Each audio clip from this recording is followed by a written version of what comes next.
नमस्कार, जय हिंद, जय श्री राम दोस्तों। शिवम चौधरी ऑफिशियल में आप सबका स्वागत है। आगे बढ़ने से पहले आप सबसे रिक्वेस्ट है, वीडियो को लाइक कीजिए, चैनल को सब्सक्राइब कीजिए और शेयर करना मत भूलिएगा। जस्टिस सूर्यकांत का कल चीफ जस्टिस ऑफ इंडिया के तौर पर पहला दिन था। लगभग 2 दिन पहले उन्होंने बी.आर. गवई के बाद अगले मुख्य न्यायाधीश के तौर पर शपथ ग्रहण किया। प्रधानमंत्री नरेंद्र मोदी G20 के बैठक के बाद डायरेक्ट उनके शपथ ग्रहण समारोह में पहुंचते हैं और सूर्यकांत भारत के पहले मुख्य न्यायाधीश हैं जिन्होंने हिंदी के अंदर शपथ ली। और उसके बाद चीफ जस्टिस ऑफ इंडिया का जब पहला दिन था, उसके अंदर 17 मुकदमे लिस्ट होते हैं उनकी कोर्ट के अंदर, और उनमें से 2 मुकदमों के अंदर जहां वो जिस तरीके से या तो टिप्पणी करते हैं या जिस तरह का निर्णय आया है, तो बहुत लोगों ने ये कहना शुरू कर दिया कि जस्टिस साहब ने तो पहले दिन ही गर्दा उड़ा दिया। और जो बहुत लोग ये उम्मीद लगाए बैठे थे कि सूर्यकांत साहब आएंगे, हमारे हिसाब से कुछ काम करेंगे, तो कम से कम वो होती नहीं दिखाई दी पहले दिन के परफॉर्मेंस के बेस पर। लेकिन एक बहुत महत्वपूर्ण सवाल ये है कि क्या ये नायक के अनिल कपूर की तरह एक वनडे परफॉर्मेंस है या अगले 15 महीने तक ऐसे ही कार्यक्रम चलता रहेगा? देखिए, ये तो भविष्य बताएगा। लेकिन आज बात होगी उन 2 मुकदमों की जिसकी चर्चा कल से है कि सूर्यकांत साहब ने इसमें किस तरीके से खेल बिगाड़ दिया कोर्ट फिक्सरों का और जो लिबरल गैंग है उसका। और उन केसेस की भी चर्चा करूंगा जिसमें सूर्यकांत साहब इन्वॉल्व रहे हैं भूतकाल में, तो उससे बहुत कुछ आइडिया होगा कि आगे इनका कार्यकाल किस तरह का हो सकता है, उस पर चर्चा होगी। पहले बात उन 2 मुकदमों की। पहला मुकदमा इंडियन आर्मी से था। एक व्यक्ति है सैमुअल कमलेशन, वो लेफ्टिनेंट के पद पर आर्मी के अंदर भर्ती होते हैं, यानी अधिकारी। वो जवान नहीं थे, वो अधिकारी के तौर पर वहां पहुंचते हैं और वो वहां पर 3rd कैवेलरी रेजिमेंट जो है उसके अंदर वो इंडक्ट होते हैं। और आर्मी के अंदर एक पूरा का पूरा एक सिस्टम होता है। देखिए, आर्मी के अंदर 2 हायरार्की है, एक जवान है, एक अधिकारी है। जब जवान भर्ती होता है तो वो अपनी एक कल्चर लेकर आता है। वो हिंदू हो सकता है, मुसलमान हो सकता है, सिख हो सकता है, और उसमें भी वो अलग अलग तरीके से, तो कोई राजपूत है, कोई जाट है, मतलब अलग अलग जो वर्गीकरण है, जिस सामाजिक परिवेश से आता है वो अपने साथ उस कल्चर को लेकर आता है।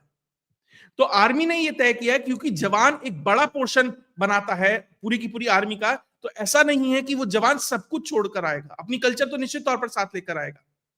तो उसकी कल्चर वो जिस तरीके से लेकर आता है, आर्मी उसे सहज तरीके से उसे स्वीकारती है। इसीलिए जब वो किसी रेजिमेंट में जाता है, किसी यूनिट के अंदर जाता है, तो वहां पर उसकी कल्चर के हिसाब से, उसकी जो पूजा पद्धति है उसके हिसाब से उसे पूरी फ्रीडम दी जाती है और वहां पर वो व्यवस्थाएं उसे प्रोवाइड कराई जाती है। सिख है तो गुरुद्वारा होगा, हिंदू है तो मंदिर होगा, क्रिश्चियन है तो यहाँ पे चर्च होगा, मुसलमान है तो वहां पे मस्जिद होगी, सब कुछ वो प्रोवाइड कराई जाती है। और अगर एक यूनिट में मान लीजिए एक उसमें 100 से ज्यादा हो जाती है, तो वहां पे पादरी की भी व्यवस्था होती है, पंडित की भी व्यवस्था होती है, मौलवी की भी व्यवस्था होती है, वो सब कुछ वहां दिया जाता है। और वहां पर जब मंदिर परेड होती है या गुरुद्वारा परेड होती है, चर्च परेड होती है, तो हर एक को उसमें इन्वॉल्व होना पड़ता है।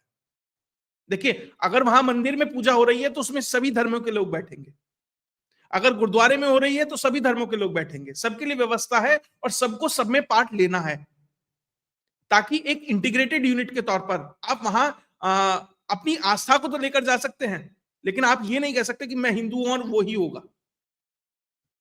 और इसमें भी बढ़कर जब अधिकारी होता है, उसके लिए कुछ नहीं होता, उसका धर्म वही धर्म है जो उसकी यूनिट का धर्म है। वो अगर मंदिर है तो वहां जाकर वो, अगर मान लीजिए क्रिश्चियन है, मुसलमान है, कोई भी है, अगर वो मंदिर में गया है तो मंदिर की पद्धति के हिसाब से कार्यक्रम करेगा। बहुत सारे अधिकारी हैं, एक क्रिश्चियन अधिकारी थे, वो हवन करते थे। डीबी पांडे जी हैं, वो उनकी फोटो आई थी, वो नमाज पढ़ रहे थे, क्योंकि वो उनके जो जवान है उनका धर्म है और उसी को लेकर उन्हें आगे चलना है। तो जो सैमुअल कमलेशन जी थे, ये 2017 के अंदर इनके ऊपर, उनको एक तरीके से कह सकते हैं कि निकाल दिया गया सेना से। क्यों निकाल दिया गया? क्योंकि वहां पर मंदिर के अंदर मंदिर परेड हो रही थी, मंदिर परेड यानी मंदिर के अंदर पूजा हो रही थी, तो उनके जो सारे जवान थे वो समा पूजा वगैरह कर रहे थे। तो इन साहब को ये कहा गया, इनके जो अधिकारी थे, जो कमांडेंट थे, कि आपको भी अंदर जाना है, अपने जवानों के साथ करना है। क्योंकि आर्मी के अंदर ये रूल है कि अधिकारी ही जो है वो सब चीज का एक तरीके से कह सकते हैं कि नेतृत्व करेगा। पूजा होगी तो भी, लड़ाई होगी तो भी, ट्रेनिंग होगी तो भी, सबसे आगे वो होगा। बहुत सारी ऐसी यूनिट्स हैं अलग अलग जगह। ये है जब मंदिर परेड या गुरुद्वारा परेड होती है, वो जब तक कार्यक्रम शुरू नहीं होता, जब तक अधिकारी खुद से नहीं करता, भले ही वो किसी भी धर्म का हो। तो इन कमलेशन साहब ने ये कह दिया कि भैया मैं तो एकेश्वरवादी हूं, मैं तो क्रिश्चियन हूं, मैं तो जीसस में ही मानता हूं, मैं यहां कैसे पूजा कर सकता हूं। तो उन्होंने अंदर जाने से मना कर दिया। और ऐसा नहीं कि एक बार, मल्टीपल टाइम्स ऐसा हुआ कि जब उन्हें कहा गया आपको जाना है, नेतृत्व करना है, जवानों के साथ रहना है, तो उन्होंने साफ मना कर दिया। तो उसके बाद जो उनके अधिकारी थे, तो उन्होंने उन्हें एक तरीके से कह सकते कोर्ट मार्शल किया, और कोर्ट मार्शल तो नहीं कह सकते, लेकिन बर्खास्त कर दिया। क्योंकि वहां मुद्दा ज्यादा ये नहीं था, देखिए असल मुद्दा ये नहीं था कि वो मंदिर के अंदर नहीं गए। असल मुद्दा वहां यह था कि उन्होंने जो आज्ञा है उसका पालन नहीं किया, जो ऑर्डर्स हैं उसको फॉलो नहीं किया। आर्मी में एक चीज निश्चित है, आपको ऑर्डर फॉलो करने हैं। अगर आपको ये कहा गया कि भैया कुएं में कूदना है तो कूदना है, वो अलग बात है, आपसे पहले आपका अधिकारी कूदेगा। अगर आपको ये कहा गया कि दीवार तोड़ के आगे बढ़ना है, गेट खोल के नहीं, दीवार तोड़ के बढ़ना है, तो आपको दीवार तोड़ के बढ़ना है, लेकिन पहले अधिकारी तोड़ेगा, ये निश्चित है। तो अगर आप ये अवहेलनाएं करने लगे आज्ञाओं की, तो फिर तो चल लिया कार्यक्रम। कल को तो आप ये कहेंगे कि भैया हमला हो रहा है पाकिस्तान के ऊपर, मैं नहीं जाऊंगा, वो तो भैया अल्लाह की जमीन है, मैं उस पर हमला नहीं करूंगा। कल कहीं और कुछ होने लगे, कार्यक्रम होने लगे, कहीं आतंकवादी छुपे बैठे हैं चर्च के अंदर, कोई हिंदू कहने लगे मैं तो चर्च में नहीं जाऊंगा, तो ऐसे नहीं होता ना। आपको जो आज्ञा है वो करना पड़ेगा, इसलिए उन्हें बर्खास्त कर दिया गया। अब वो पहुंचते हैं Delhi high court. Delhi high court में भी उनका केस, उन्हें फाइल उठाई, बाहर फेंक दिया कि ठीक है, सेना का जो निर्णय है वो सही है। अब वो पहुंचते हैं सुप्रीम कोर्ट, और सुप्रीम कोर्ट में जो उनके वकील थे गोपाल शंकर नारायणन, वो अपना तर्क रखते हैं। तो ये जैसे ही ये मुद्दा लिस्ट होता है, तो सूर्यकांत एकदम से भड़क जाते हैं कि ये क्या है, ऐसे कोई व्यक्ति कैसे कर सकता है, अवहेलनाएं कैसे कर सकता है। उसके बाद जो उनके वकील थे, उन्होंने कहा कि भैया इन्हें आर्टिकल 25 से 30 तक वो सब गिनवाना शुरू कर दिया कि उन्हें धर्म की आजादी का एक तरीके से कह सकते हैं कि अधिकार है, वो अपने धर्म को कैसे फॉलो करना चाहते हैं, वो सब कुछ है। लेकिन वो ये भूल गए कि जो सेनाएं हैं उसके अंदर जो आर्टिकल 30 और ये सब जितने भी फ्रीडम ऑफ एक्सप्रेशन ये सब है ना, सारे के सारे आर्टिकल निरस्त हैं, सेना के अंदर लागू नहीं होते हैं। कल को तो कोई कहेगा कि भैया आर्टिकल 21 है, राइट टू लाइफ है, मैं तो फौज में हूं और मैं तो जाता ही नहीं युद्ध लड़ने, भैया मेरी तो लाइफ खत्म हो जाएगी वहां पे। अगर ऐसा आधे ने भी कर दिया तो हो गई फौज खत्म। कोई आर्टिकल 19 के हिसाब से कहने लगा वो तो फ्रीडम ऑफ एक्सप्रेशन है, वहां अधिकारी को गाली देने लगा, अधिकारी की बात ना मानने लगा, तो फिर तो चल लिया ये कार्यक्रम। तो ये सारे के सारे जितने आर्टिकल ये गिनवाते हैं, सारे के सारे सेना के अंदर ऑलरेडी निरस्त हैं।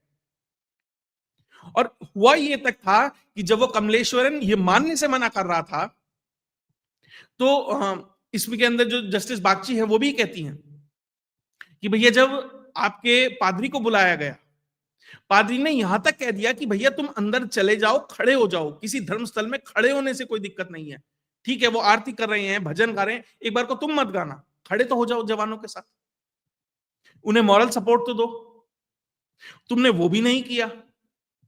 तो जो इनकी फाइल थी उठाकर वो बाहर फेंक दी गई, और उनका जो एक तरीके से जो बर्खास्तगी है सेना से, उसको सही माना गया। ये बहुत जरूरी है इस तरह के जो कह सकते हैं कि अगर डिसिप्लिन नहीं मेंटेन होगा। और दूसरी चीज, कमलेश्वरन ने ये तो कह दिया कि भैया मेरी धार्मिक भावनाएं आहत होती है अंदर जाने से, लेकिन आपने उन जवानों के साथ खड़े होना होकर क्या उनकी धार्मिक भावनाओं को आहत नहीं किया? क्या आपने जो खुद के लिए एक्सपेक्ट कर रहे हैं वही दूसरे के साथ नहीं किया? तो सूर्यकांत ने जिस सख्त लहजे के साथ इनको बाहर फेंका, ये बहुत एक तरीके से इसलिए महत्वपूर्ण हो जाता है क्योंकि इनसे पहले एक जज साहब थे, जब उनके कोर्ट में केस जाता है कि भैया खजुराहो में विष्णु जी का एक मूर्ति है जिसका जो ऊपर का हिस्सा है वो खंडित हो चुका है, उसको रिस्टोर किया जाए, तो ये कहते थे कि अपने ही विष्णु से जाकर कहो, अपने ही भगवान से जाकर कहो, वही ठीक कर देगा। इसलिए जब लोग इन दो जजमेंट को कंपेयर कर रहे हैं तो इसलिए महत्वपूर्ण हो जाता है ये जजमेंट कि एक ने धार्मिक भावनाओं को सम्मान नहीं दिया और दूसरा उसी की, हो सकता है कोई सेक्युलर होता, कह देता हाँ हाँ साहब ये तो बिल्कुल सही है, ऐसे कैसे अंदर चला जाएगा, वहां तो जीसस नाराज हो जाएंगे, अल्लाह नाराज हो जाएंगे, ऐसा कोई होता महानुभाव वो कह सकता था। इसलिए जस्टिस सूर्यकांत के इस निर्णय की चर्चा हो रही है। खैर आगे किस तरीके से वो कार्यक्रम करते हैं वो अलग बात है, लेकिन इस केस के संदर्भ में जस्टिस गवई से कंपैरिजन हो रहा है। अब जस्टिस गवई का नाम आया है तो एक और चीज बता देता हूं कि जब वो रिटायर हो रहे थे, जिस दिन रिटायरमेंट था उस दिन उन्होंने बहुत सारे पत्रकारों को बुलाया अपने यहाँ खाने पे और क्या कहा कि भैया फैशन हो गया है कि जब तक आप सरकार के खिलाफ निर्णय नहीं देंगे तब तक आपको न्यूट्रल या आपको सही नहीं माना जाएगा। ऐसे ही कुछ कहा था ना जस्टिस चंद्रचूड़ ने। लेकिन दिक्कत है ऐसे जजेस के साथ, इन्हें ये सब चीजें याद आती है अपने रिटायरमेंट के दिन या रिटायरमेंट के बाद, तब याद नहीं आती जब ये कोर्ट के अंदर थे कि सही को सही। और देखिए मैं ये नहीं कह रहा कि सही को सही गलत को गलत नहीं कहते, लेकिन जिस तरह की अनायास टिप्पणियां कई बार जजेस की तरफ से आती है ये दर्शाता है कि किस फ्रेम ऑफ माइंड के साथ वो काम कर रहे हैं। सूर्यकांत ने एक और, ये तो जजमेंट था, एक और टिप्पणी की। 3 जजेस की बेंच बैठी हुई थी, केस चल रहा था, तो अर्जेंट हियरिंग के लिए कोई व्यक्ति पहुंचता है कि भैया फला फला केस है, अर्जेंट हियरिंग कर दीजिए। तो जस्टिस सूर्यकांत ने साफ कहा, अब कितना फॉलो होगा मैं वापस वही कह रहा हूं, कितना फॉलो होगा अलग बात है, लेकिन पहले दिन जो उन्होंने कहा कि भैया अब से अर्जेंट हियरिंग नाम की कोई चीज नहीं है। आता है कपिल सिब्बल, आता है अभिषेक मनु सिंघवी, अरे साहब वो तीस्ता सी तलवाड़ को जमानत दे दीजिए, भरतनाट्यम देख रहे थे चीफ जस्टिस साहब, उठ के जाते हैं फिर बेंच बनाते हैं फिर जमानत दिलवाते हैं। ऐसे ही राहुल गांधी के साथ हुआ था, जब मोदी वाले सरनेम पे उनको सजा हो गई थी तो ओरली बता दिया गया, मौखिक तौर पर बता दिया गया चीफ जस्टिस साहब को कि ऐसे ऐसे हो गया साहब कुछ कीजिए, तो अर्जेंट हियरिंग लिस्टिंग हो जाती है। और 90,000 केस सुप्रीम कोर्ट में पड़े हैं, 5 करोड़ केस जुडिशरी के अलग अलग हिस्से में पड़े हैं, उनके लिए कोई अर्जेंट हियरिंग नहीं है। 30-30 साल, 40-40 साल, 100 रुपए का केस चल रहा है, 30 साल हो गए जी, 4 साल की सजा है, 8 साल से जेल में है जी, ये सब कार्यक्रम चला है, तब अर्जेंट हियरिंग और लिस्टिंग नहीं होती है।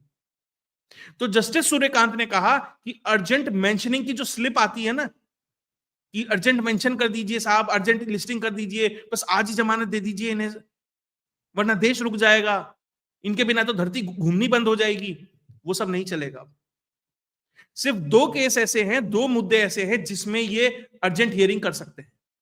पहला भैया किसी को डेथ पेनल्टी हो गई है, फांसी होने वाली है कल को, परसों को, 2 दिन में, कुछ घंटों में, तो हो सकता है, संभव है, क्योंकि उसको आप रिवर्स नहीं कर सकते।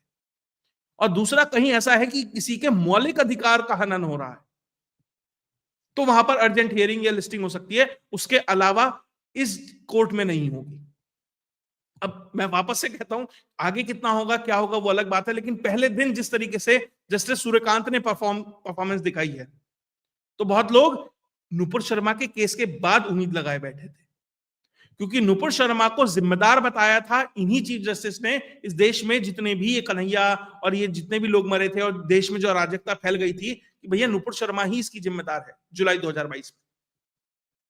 तो तब से लोग ये उम्मीद लगाए बैठे थे कि जस्टिस सूर्यकांत आएंगे और भैया फिर से जो हिंदुत्ववादी हैं, जो राष्ट्रवादी हैं, उनके खिलाफ ये मोर्चा खोल देंगे। लेकिन पहले दिन तो उन्होंने उन कोर्ट फिक्सरों की, एक तरीके से कह सकते हैं, जो कोर्ट में बैठकर ये तय करते थे कि जज कौन बनेगा, उन वकीलों के चैम्बर की टेबल पे बनते थे ना जज, और वो वकील उन वकीलों से जजेस इतने डरते थे कि लिस्टिंग नहीं करते थे। राम मंदिर का मुद्दा कितना दिनों तक टलता रहा, सिर्फ इसलिए क्योंकि इन वकीलों से डरते थे। और अगर ये प्रेसिडेंट सेट हो जाता है सही में तो उनके लिए बड़ा झटका है।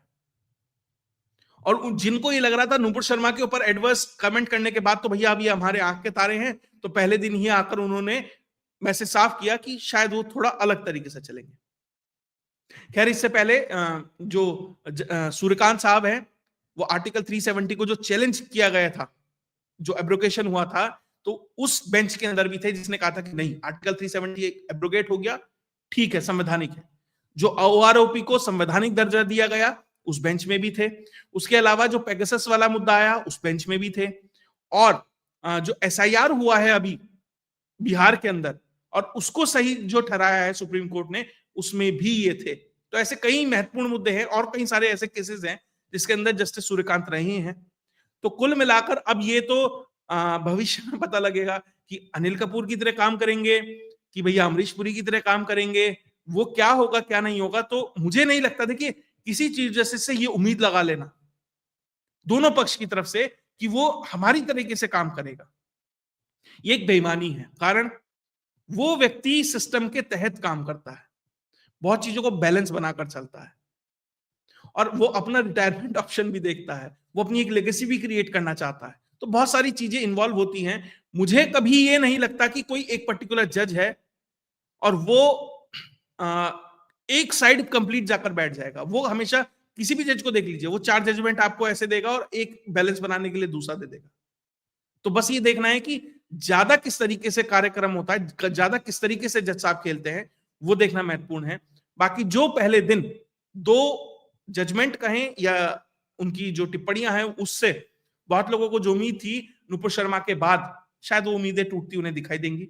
बाकी आगे जो होगा, जो भी इनके तरफ से निर्णय आते रहेंगे, जो भी सुप्रीम कोर्ट की जो जेम्स ऑफ जुडिशरी है, जो जो भी कहती रहेगी, वो सब भी आपके साथ लेके आता रहूंगा। अगर आपको वीडियो सलेक्शन अच्छा लगा तो वीडियो को लाइक कीजिए, चैनल को सब्सक्राइब कीजिए और शेयर करना मत भूलिएगा। जय हिंद, जय भारत।